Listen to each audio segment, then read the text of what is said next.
Each memorable event in the life of a family or of a business enterprise reflects the past and gives an inkling of the future. The men and women of the 30-Year Club have served the Miner Rubber Company faithfully and well for a generation or more. They pass another milestone as they welcome 20 new members. They are a proud and cooperative group with a record of outstanding achievements. Their enterprise has helped to develop the community in which they live. Their devotion to an ideal of producing only the best has brought comfort and protection to millions of people the world over. Guiding hand and president of the company is Mr. W.H. Miner, and the family tradition is carried on by his son, John Miner, as general manager. Other capable, experienced, and responsible executives round out the board of management. Keen, healthy, and happy workers reflect the confidence and esteem they hold for the management, the pleasure they derive from being a part of a benevolent family enterprise. The city of Granby, where the company is located, is a thriving, progressive municipality of over 20,000 people. Its main street is lined with modern shops of all kinds. Dignified churches fill the spiritual needs of a populace deeply rooted in religious principles. Many parks and playgrounds are havens of beauty and relaxation. Most of the residents are homeowners who take great pride in their surroundings. New construction has difficulty keeping up with the demands of an ever-growing population. Granby is the hub of an exceedingly fertile farming country, an aggressive manufacturing and business center catering to the needs of the surrounding territory. One of its oldest industries is the Miner Rubber Company, with its 650,000 square feet of floor space, one of the earliest of such establishments in Canada. Mr. S.H.C. Miner founded the company in 1909. Today, Mr. W.H. Miner is leading his son along traditional family lines. With senior executives, they discuss present and future operations. A rubber slicer specially designed by the mechanical staff cuts the huge slabs of crude rubber into segments of correct size and shape for the processing mills. Only plantation crude rubber from the Straits settlements and Ceylon is used in the company's products. Grades are carefully selected for various end uses.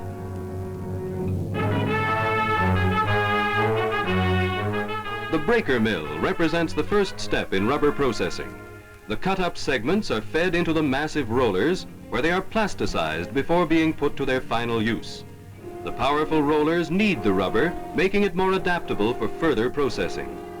The considerable purchase of crude rubber made by the company from countries many thousands of miles from Canada is an important factor in reciprocal foreign trade.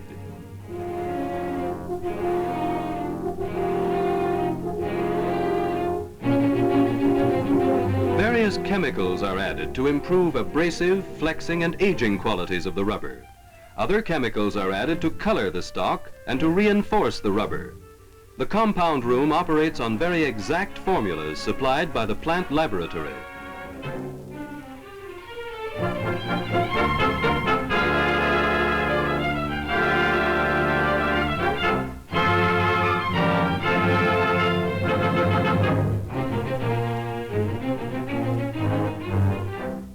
The materials coast slowly along a gravity conveyor to the point where rubber already broken by the breaker mill is added.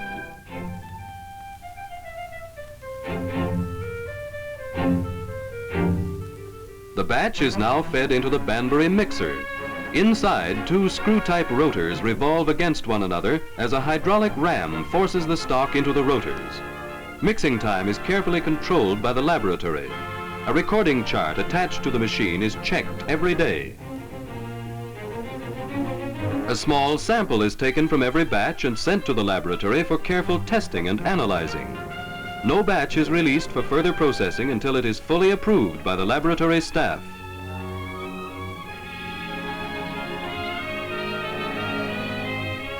From the Banbury mixer, the stock goes to the sheeting mill. Sulfur, an essential vulcanizing ingredient, is added. Rubber builds up heat, a factor which must be always reckoned with in processing it. When the sheets come off the sheeting mill, they are placed in water coolers to prevent pre-vulcanizing of the stock.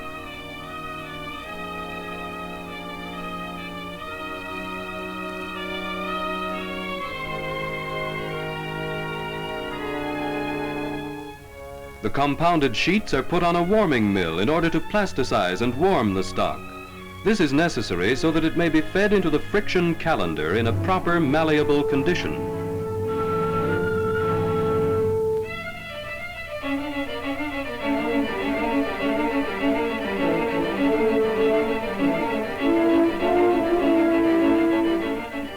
In the friction calander, by means of a friction motion, the compounded rubber is thoroughly driven into the fabric to ensure a perfect bond between them.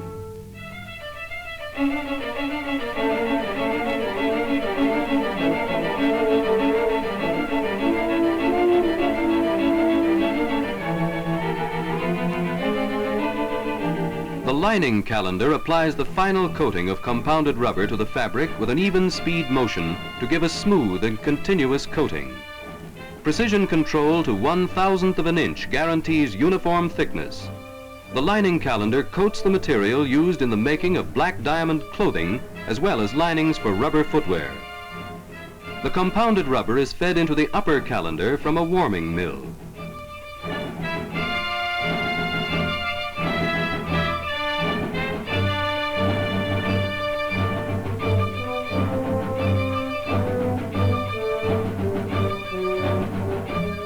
The face roll of the calander bears an engraved design which puts the beading on the upper. Every phase is carefully guarded and controlled, inspected for thickness and smoothness. The stock is dusted to prevent damage before reaching the shoemaker.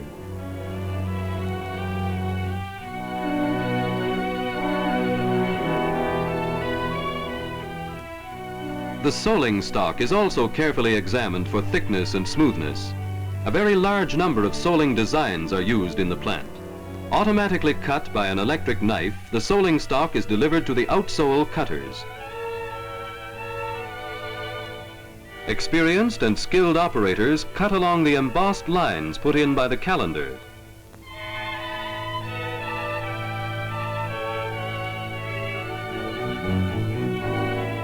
Where volume justifies it, cloth parts of the shoes, often plied 30 or 40 layers high, are die cut by a powerful beam press. Using the lining as a pattern, expert operators cut the bootleg covers. Designers spend many hours making patterns for the various types of footwear styles to suit the needs of consumers in various parts of the world.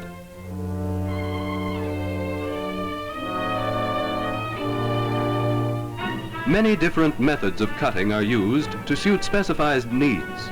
To ensure accuracy and perfect fit as well as to increase production, so necessary for lower costs, various rubber parts are cut by means of block dies.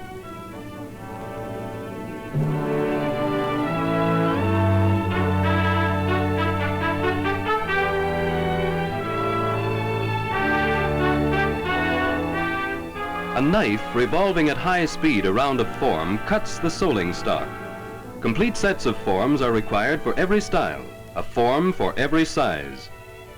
A special die embosses the famous miner shield on the sole, a symbol of rigid adherence to quality, top value in its price range. Modern efficiency and know-how in every phase of production, careful attention to detail, is reflected in the extra worth built into every article. It means better quality, better value. Each boot-making group is a team, an 8-man streamlined team. Working with precision, they use the various parts from the cutting room and assembly departments to build a rubber boot. Every part fits accurately into its allotted place, ensuring a comfortable, well-fitting boot. Final operation is the placing and rolling of the sole, which had previously been cemented to ensure perfect adhesion.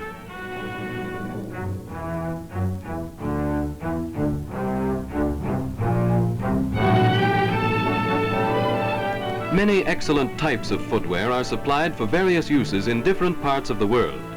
This specialization is responsible for their wide popularity.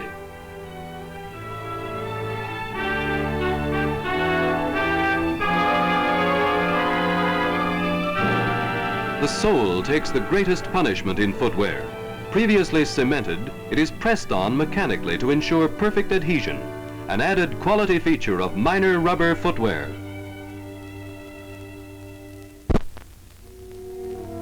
Well-fitting rubbers and overshoes mean longer wear and give a smart appearance. Lasts that fit mean footwear that fits, and the company's designers have made this their watchword. Rubbers and overshoes are made in a number of versatile styles to fit the newest shoe fashions. The aluminum lasts on which rubber boots are made are hollow. In the vulcanizer, the last is connected to a suction pipe. When the door is closed, air pressure is applied. Mechanical equipment creates a vacuum inside the last to supplement the hot air pressure. This double pressure expels all trapped air, eliminates porosity, toughens the rubber, and welds the assembled parts of the boot into a solid unit. Charts on the control panel, carefully controlled and checked, record temperature, air pressure, and vulcanizing time. The finished product is the result of the skill and know-how of perhaps 50 different workmen and many intricate machines. Minor black diamond rubber surface clothing is specially designed for the various industrial uses of miners, fishermen, lumbermen, farmers, teamsters, and other outdoor workers.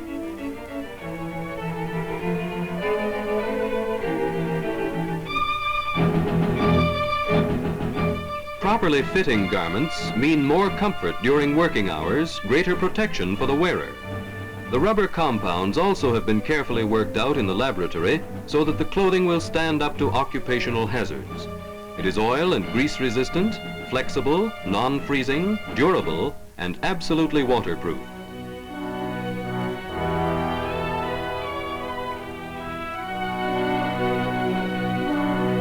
The making of rubber clothing is entirely a manual operation.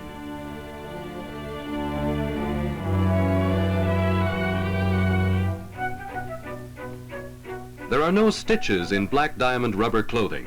Every part is cemented before assembly so that all seams will be completely waterproof after vulcanization.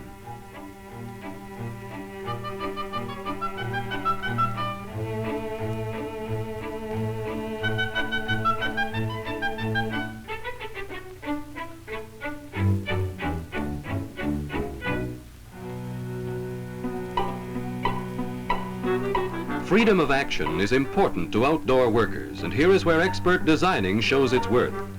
Black diamond clothing is so ingeniously constructed as to allow complete freedom plus complete protection.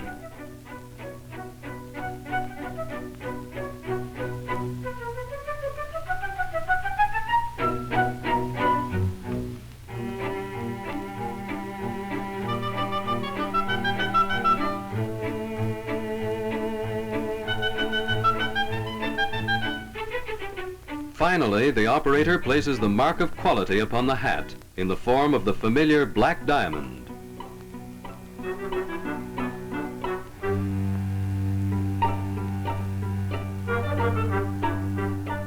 The rubber clothing, placed on long hangers and separated to prevent sticking, is placed in the vulcanizer.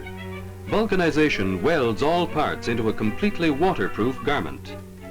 A great variety of canvas shoes is manufactured, specially designed to meet the needs of different climates in various parts of the world. These shoes, for casual and leisure wear, are the latest word in styling.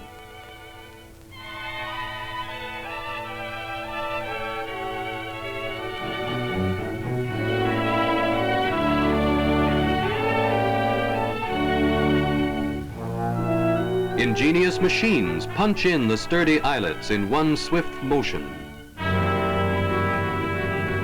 Tennis shoes rolling along the assembly line will soon help sports enthusiasts play better games everywhere. Lasting is the backbone of proper fitting shoes, so essential to good health. Styles may change, but quality remains constant.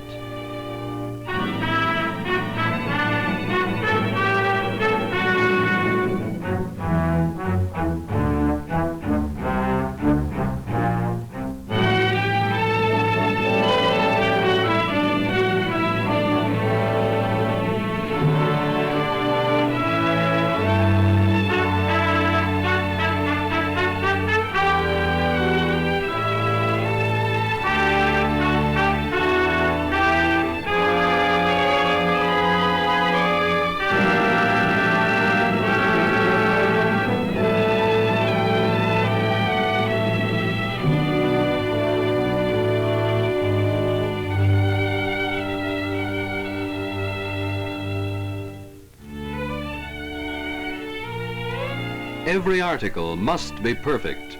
Although every operation is carefully controlled, the finished product receives a most careful inspection. Specially built web braces supplied with black diamond clothing have elastic inserts to prevent shoulder strain and torn buttonholes. Boots move along the inspection conveyor to the packers. The tops of the boots are trimmed to make certain of a neat, streamlined appearance. Ready for delivery, the boots receive a final, thorough going over, inside and out.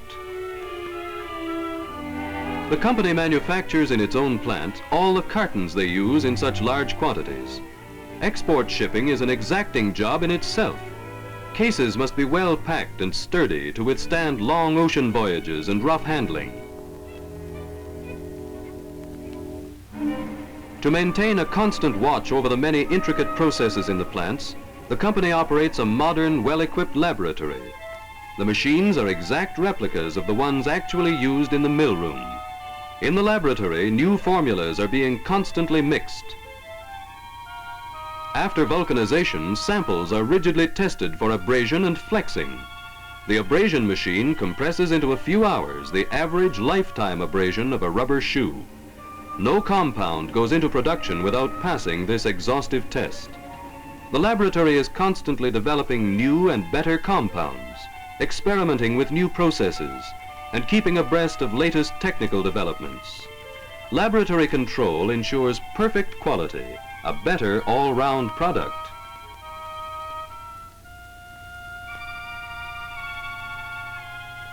Minor rubber products are sold in more than 90 countries in every corner of the globe.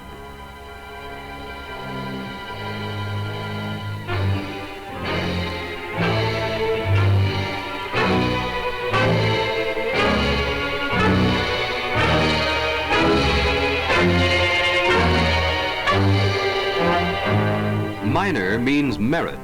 From the raw material to the finished product, every article is built with this in mind. The cases are loaded on trucks for shipment to Montreal, Canada's metropolis, only 50-odd miles from the plants at Granby.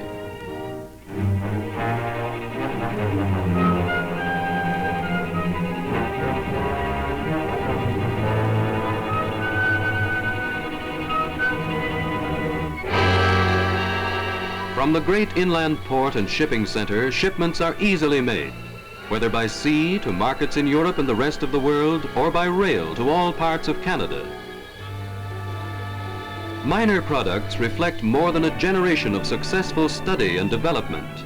At work and at play, under all conditions, in countries all over the world, their quality, style, and ruggedness successfully withstand the tests of time and hard wear. And the people who make them truly represent a great enterprise created by the joint efforts of labor and capital.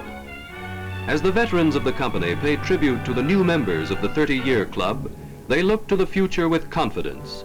These are the men and women who have made the Minor Rubber Company one of Canada's great industries. They are proud of their company's reputation for fair dealing and integrity, and proud of the place they themselves have won in the minor family enterprise.